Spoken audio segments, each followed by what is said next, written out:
The saddest day of the year. In 2022, the saddest day of the year is November 7th, a Monday.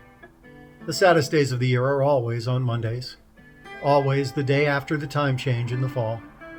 Days have been getting shorter for months, but it's a gradual thing.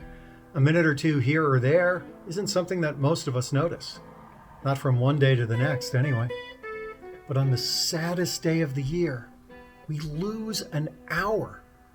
Or to put it another way, we get out of work and it's dark. My first job out of college was working for a company in Waltham, Massachusetts, next to the reservoir. The company's gone now, but the reservoir's still there. People are always going to need water, but they're not always going to need to be defended against the Soviets. I worked with an older guy whose last name started with Z, so everyone called him Z. We had lunch a few times. He loved science fiction and talked animatedly about wanting to go into space. But I knew he'd never go into space. He was already old, ancient it seemed, probably 40. Still, I enjoyed talking to him, maybe because he was one of the few people at the company who had any imagination. Z told me one day that he'd become obsessed with fog. He loved the fog, wanted to move closer to the ocean so it would be foggy more often. He had read a science fiction story about people who wandered off in the fog and would emerge in alternate worlds, alternate realities. Z loved alternate reality stories. We're looking for portals, looking to find wormholes in space, he'd say to me. What if all we need is the fog? That year, like this one, the saddest day of the year was on a Monday. Z told me the week before that it would be the saddest day of the year, and I laughed when he told me why. Who cares if it's dark when you get out of work? That just means there's less time you have to wait until it gets dark. And after all, the dark is when all of the fun things happen. At least when you're 22. You're young, Z told me.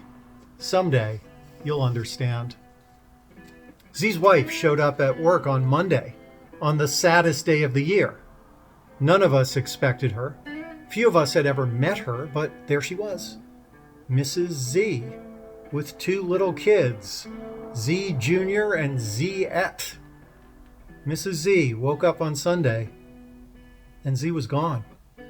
His car was gone. Most of his clothes were gone. He'd waited until his paycheck was automatically deposited. Then he cleaned out their joint bank account. There was no note, no explanation, nothing but a vacuum where a 40-year-old man once was. He never came back. It was foggy that evening, that Monday, and I wondered if Z had just slipped in between the water particles and found his way to another reality, another world with his car and all his clothes. The truth, of course, was less poetic, more Ayn Rand than Isaac Asimov. A few weeks after he vanished, Z called one of our coworkers. He'd met a woman, moved with her across the country, felt like he needed a new start, didn't care what happened after he was gone. Turns out, he'd done this before. The first Mrs. Z had a similar experience, waking up on the Monday after the time change in the fall on the saddest day of the year, with 3 kids howling and not yet understanding what a Z-shaped absence would look like. I think of him every year around this time. I imagine him living on a boat, walking through the fog, telling anyone who will listen about the saddest day of the year. And I hope he's aware of the irony that his actions made the saddest day of the year even sadder for 2 families. Or maybe more. Wives left behind, kids abandoned, clueless colleagues who never suspected anyone could just disappear, let alone do it more than once. I didn't last long in that job, leaving after just a year. The company was morally bankrupt and financially bankrupt a few years later. I did, however, get one final missive from Z just before Christmas, the year he disappeared.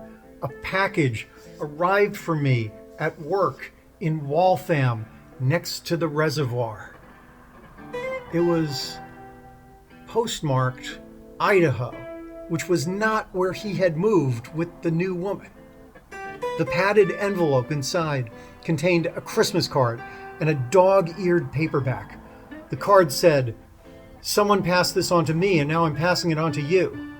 The book was a short story collection by Murray Leinster called Sideways in Time, published by Shasta Publications in 1950 and long out of print.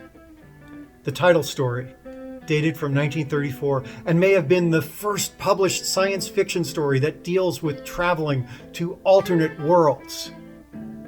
Something was handwritten inside the book on the title page, and I'm not sure if it was written by Z, or the guy who gave the book to Z, or maybe even the guy who gave the book to the guy who gave the book to Z. The inscription was just 2 words: "Leave quickly."